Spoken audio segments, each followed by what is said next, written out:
बच्चों हम चैप्टर 22 पढ़ रहे थे, उसका अगला पार्ट हम स्टार्ट करते हैं। अभी तक बच्चों आपने उसमें मानव पाचन तंत्र में आहार नाल की संरचना पढ़ी। अब हम उसमें देखते हैं उसके साथ जो पाई जाने वाली सहायक पाचक ग्रंथियां हैं वो कौन कौन सी होती हैं। तो आहार नाल से संबंधित 3 पाचक ग्रंथियां मानव में पाई जाती हैं। सबसे पहले है लार ग्रंथि, दूसरी अग्नाशय और तीसरी होती है यकृत। तो 1 बाय 1 हम इनकी स्टडी करते हैं। फर्स्ट है इसमें लार ग्रंथि या सलेवरी ग्लैंड।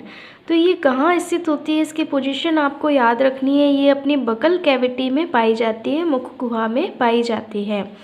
ये 3 जोड़ी होती है, यानी टोटल कितनी होती है, 6 होती हैं। इनके अलग अलग पेयर जो है वो कहाँ कहाँ होते हैं। जैसे फर्स्ट है ये अधोजिह्वा यानी सबलिंगुअल, यानी इसका जो ये पेयर है कहाँ पाया जाएगा, जीभ के नीचे पाया जाता है। दूसरा है अधोजम यानी सब मैक्सिलरी, मैक्सिलरी अपने टीथ को कहते हैं। तो ये अपने जो जबड़े हैं उनके नीचे ये इसका पेयर पाया जाता है।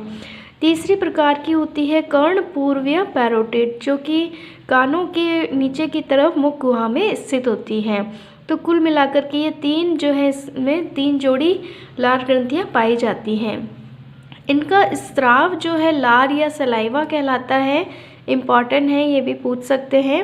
और कैसा होता है, ये क्षारीय तरल होता है, एल्केलाइन होता है। क्या होता है सलाइवा, ये सलाइवा में क्या क्या चीज़ें होती हैं, जल पाया जाता है, टाइलिन एंजाइम बहुत ही इम्पॉर्टेंट है। टाइलिन एंजाइम या जिसे अल्फा एमिलेज या लार एमिलेज भी कहते हैं, बहुत महत्वपूर्ण है। यहाँ से क्वेश्चन पूछ सकते हैं कि लार में पाए जाने वाले एंजाइम का नाम बताइए। दूसरा इसमें होता है एंजाइम लाइसोजाइम, ये भी इम्पॉर्टेंट है। इसके अलावा लार में श्लेष्मा यानी म्यूकस पाया जाता है और कुछ सॉल्ट होते हैं जैसे सोडियम क्लोराइड है, पोटेशियम बाइकार्बोनेट है। तो ये सारे मिलकर के सलाइवा का निर्माण करते हैं। सलाइवा का कार्य क्या होता है, क्या फंक्शन करती है सलाइवा, कुछ आपको मालूम ही है। सबसे मेन इसका जो फंक्शन है वो होता है, जो इसका एंजाइम है टाइलिन एंजाइम, वो करता है कार्बोहाइड्रेट का आंशिक पाचन करता है, यानी पूरी तरह से उसका पाचन नहीं कर पाता है, आंशिक पाचन ही कर पाता है। और दूसरा जो लाइसोजाइम है ये क्या करता है, ये जीवाणुओं को भोजन के साथ अगर कोई जीवाणु आ गया है तो बकल कैविटी में ही उसको नष्ट करने का कार्य करता है। इसके अलावा जो श्लेष्मा है, म्यूकस है, ये जो आप भोजन को चबाते हैं उसको, उसकी लुगदी बनाने में, उसको चिपकाने में उसके मॉलिक्यूल्स को सहायता करता है। तो इस प्रकार से लार जो होती है वो बहुत ही इम्पोर्टेंट फंक्शन जो है वो प्ले करती है। दूसरी पाचक ग्रंथि है बच्चों अग्नाशय या पैनक्रियास। देखो अभी तक आपने पढ़ा होगा कि मनुष्य में जो ग्रंथियां पाई जाती हैं वो एक्सोक्राइन और एंडोक्राइन प्रकार की होती हैं। एक्सोक्राइन जिसमें डक्ट पाई जाती है, वो अपना सीक्रेशन जो है उस डक्ट के माध्यम से जो है संबंधित अंग पर छोड़ती है। जबकि जो एंडोक्राइन ग्लैंड होती हैं डक्टलेस ग्लैंड होती हैं और अपना स्राव डायरेक्ट ब्लड में छोड़ती हैं। एक तीसरे प्रकार की और ग्रंथि होती है जिसे कहते हैं कंपाउंड या मिक्स्ड ग्लैंड, मिश्रित ग्रंथि। वो ग्रंथि होती है अग्नाशय, ठीक है, जैसे इसे कहते हैं मिश्रित ग्रंथि या कंपाउंड ग्लैंड, क्योंकि ये एक्सोक्राइन भी होती है और एंडोक्राइन भी होती है। कहाँ स्थित होती है, इसकी पोजीशन याद रखना। ये जो ग्रहणी है, डिओडिनम है, उसकी दोनों भुजाओं के बीच में पाई जाती है। वो जो यू या सी शेप बनता है डिओडिनम के बीच में, उनकी भुजाओं में पत्तीनुमा संरचना पाई जाती है। ये मानव की जो है दूसरी सबसे बड़ी पाचक ग्रंथि है। सबसे जो पहली बड़ी पाचक ग्रंथि है वो लीवर है और दूसरी जो है वो कौन सी है, अग्नाशय या पैनक्रियास है। इसका जो उद्भव होता है वो भ्रूण की जो एंडोडर्म जनन स्तर होता है उससे होता है। चित्र में आप अग्नाशय को देख रहे हैं, अग्नाशय का जो टीएस है इसमें आप संरचना देख रहे हैं किस प्रकार से है। तो इसकी जो संरचना है उसमें 2 चीज़ें स्पष्ट दिखाई देती हैं। एक तो केंद्र में आप देख रहे हैं कोशिकाओं का समूह है और जिसके चारों तरफ जो है दूसरी कोशिकाओं का समूह इसको घेरे हुए है। तो इसमें 2 पार्ट होते हैं, अभी आपको बताया, एंडोक्राइन पार्ट भी होता है और एक्सोक्राइन पार्ट भी होता है। ये जो आप बीच में कोशिकाओं का समूह देख रहे हैं इसे कहते हैं लैंगरहैंस की द्वीपिकाएँ। Islet of Langerhans. तो इसमें जो है 3 प्रकार की कोशिकाएं पाई जाती हैं। देखो अलग अलग कलर से भी इसमें शो की गई हैं। रेड कलर की है वो गामा सेल है, ग्रीन कलर की अल्फा सेल और ब्लू कलर की बीटा सेल। तो ये जो पार्ट होता है ये एंडोक्राइन पार्ट होता है, यानी जो बीच में पाया जाने वाला लैंगरहैंस की दीपिकाओं का समूह है वो अग्नाशय का एंडोक्राइन पार्ट है, जिसमें 3 कोशिकाएं होती हैं, अल्फा सेल, बीटा सेल और गामा सेल। जबकि इसके चारों तरफ जो कोशिकाओं का समूह आप देख रहे हो वो एक्सोक्राइन पार्ट है, जिसे एसिनाई कहा जाता है। ठीक है, पैनक्रियाटिक एसिनाई। और ये कैसा पार्ट होता है, ये एक्सोक्राइन पार्ट होता है, यानी ये जो है अपने स्राव को डक्ट के माध्यम से जो है वो छोड़ता है डिओडिनम में। और इसका जो स्राव है वो होता है अग्नाशी रस, पैनक्रियाटिक जूस, जिसमें कि विभिन्न प्रकार के पाचक एंजाइम्स पाए जाते हैं, जो हम उसकी फिजियोलॉजी पढ़ेंगे मानव पाचन तंत्र की, उसमें डिटेल से इसमें पढ़ेंगे कौन कौन से एंजाइम्स होते हैं। इसी प्रकार जो अभी आपने देखा लैंगरहैंस की दीपिकाएं हैं, उसमें 3 प्रकार की कोशिकाएं हैं। तो अल्फा कोशिकाएं आपको याद रखनी है किसका स्राव करती हैं, ग्लूकेगॉन हार्मोन का स्राव करती हैं। जबकि जो बीटा कोशिकाएं होती हैं वो इंसुलिन हार्मोन का स्राव करती हैं, और जो गामा कोशिकाएं हैं वो सोमेटोस्टेटिन, गैस्ट्रिन और सीरोटोनिन हार्मोन का स्राव करती हैं। बहुत ही महत्वपूर्ण है बच्चों ये कोशिकाएं और इनके स्राव बहुत ज़्यादा इम्पॉर्टेंट है। तो आपको अच्छे से याद रखना है कौन सी कोशिकाएं कौन सा हार्मोन का स्राव करती हैं। अगली ग्रंथि का नाम है लीवर या यकृत, जो कि मानव शरीर की सबसे बड़ी पाचक ग्रंथि है। सबसे बड़ी ग्रंथि है ये लीवर। इसका निर्माण जो होता है भ्रूणीय एंडोडर्म से होता है। और कहाँ स्थित होती है, ये डायफ्राम के नीचे दाईं ओर स्थित होती है। ठीक है, इसकी पोजीशन याद रखना, दाईं ओर। जबकि बाईं ओर तो क्या होता है, स्टमक होता है, और दाईं ओर क्या होता है, लीवर पाया जाता है। इसका जो वज़न है वो 1.2 से लगभग 1.5 किलोग्राम होता है, और 15 से 22 सेंटीमीटर ये चौड़ी होती है। लीवर में 2 पालियाँ पाई जाती हैं। देखें आप इस तरह से चित्र में दिखाई दे रही हैं। एक तो होती है राइट लोब, एक होती है लेफ्ट लोब। ठीक है, दाईं पाली और बाईं पाली। ये जो है सामने से दिखाई देती है, दाईं पाली इसमें बड़ी होती है, जबकि बाईं पाली थोड़ी उससे छोटी होती है। इसके अलावा पीछे यानी नीचे की तरफ जो है इन दोनों पालियों के पीछे की तरफ 2 अतिरिक्त पालियाँ भी होती हैं, जिन्हें क्वाड्रेट पाली और कॉडेट पाली भी कहा जाता है। उसके अलावा जो इसमें दाईं पाली है उसकी निचली सतह पर, इस सतह पर यहाँ पर एक थैलेनुमा जो है हरे रंग की संरचना पाई जाती है, जिसे पित्ताशय या गाल ब्लैडर कहा जाता है। और गाल ब्लैडर या पित्ताशय का कार्य होता है जो लीवर पित्त का निर्माण करता है, उस पित्त को अपने अंदर स्टोर करता है। याद रखना, पित्ताशय का कार्य ये नहीं है कि वह पित्त का निर्माण कर रहा है, पित्त तो बनता है लीवर के द्वारा, जबकि स्टोर जो है वो पित्ताशय के द्वारा किया जाता है। तो बच्चों इस बात को लेकर कंफ्यूज मत होना, पित्ताशय पित्त का संग्रहण करता है, जबकि पित्त का निर्माण कौन करता है, लीवर करता है। लीवर का जो सिक्रेशन है वो बाइल या पित्त कहलाता है, जो कि पीले हरे रंग का क्षारीय पदार्थ होता है। और इस पित्त में जो है पित्त वर्णक और पित्त लवण पाए जाते हैं। पित्त वर्णक और पित्त लवणों के बारे में हम आगे इसके फंक्शन में पढ़ेंगे, लीवर के फंक्शन में। अब हम देखते हैं लीवर की संरचना किस प्रकार से होती है। चित्र में आपको लीवर की संरचना इस प्रकार से दिखाई गई है। ये लीवर जो होता है अनेक यकृत पालिकाओं से मिलके बना होता है। ये जो आप चित्र देख रहे हो हेक्सागोनल, ये क्या है, यकृत पालिका है, हिपेटिक लोब्यूल है। ऐसी अनेक हिपेटिक लोब्यूल से लीवर का निर्माण होता है। और ये जो यकृत पालिका है ये यकृत की क्रियात्मक इकाई कहलाती है।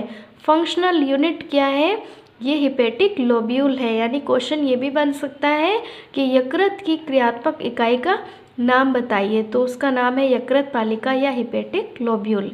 ये जो हिपेटिक लोब्यूल है इसका निर्माण भी कई प्रकार की कोशिकाओं से होता है, कई कोशिकाओं से होता है। इन कोशिकाओं को कहते हैं यकृत कोशिका या हिपेटोसाइट्स। ठीक है, ये यकृत कोशिकाएं जो है इस हिपेटिक लोब्यूल का निर्माण करती हैं।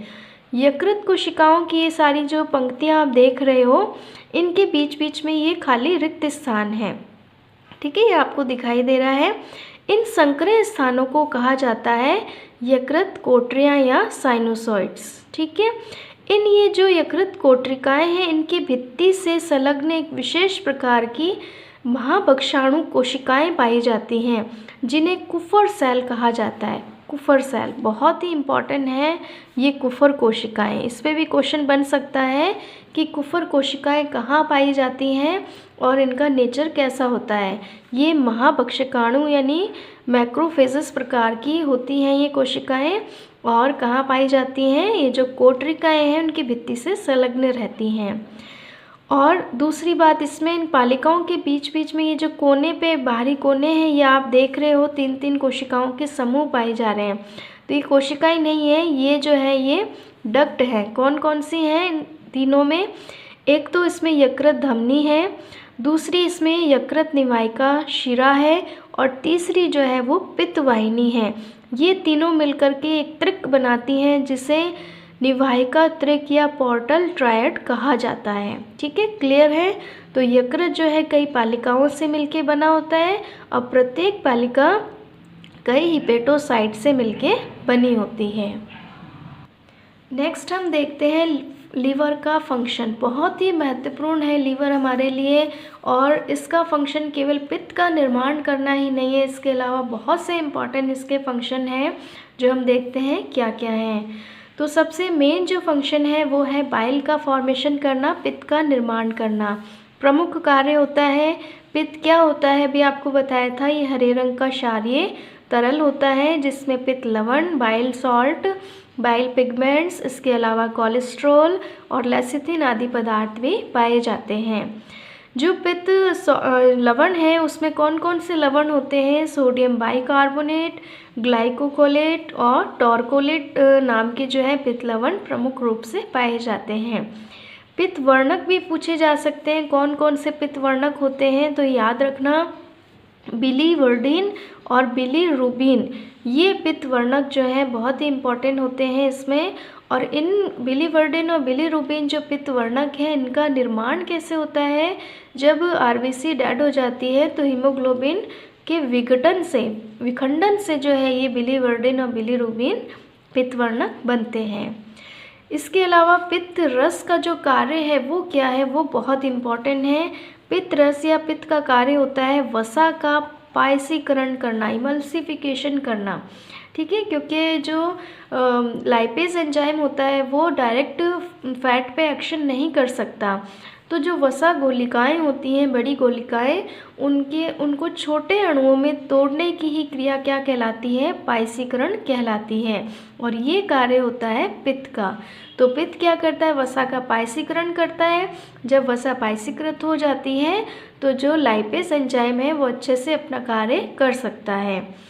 और इसके अलावा पित्त रस का कार्य होता है जो भोजन में उपस्थित हानिकारक जीवाणु होते हैं उनको नष्ट करने का कार्य करता है, अतः हम कह सकते हैं भोजन को सड़ने से बचाता है। इसके अलावा बहुत ही इम्पॉर्टेंट फंक्शन और है इसके, जैसे कि ग्लाइकोजिनेसिस। ठीक है, एक टर्म आती है ग्लाइकोजिनेसिस, दूसरी टर्म होती है ग्लाइकोजिनोलाइसिस, और तीसरी टर्म होती है ग्लाइकोनियोजेनेसिस। बच्चों, इस तीनों टर्म में आपको कंफ्यूज नहीं होना।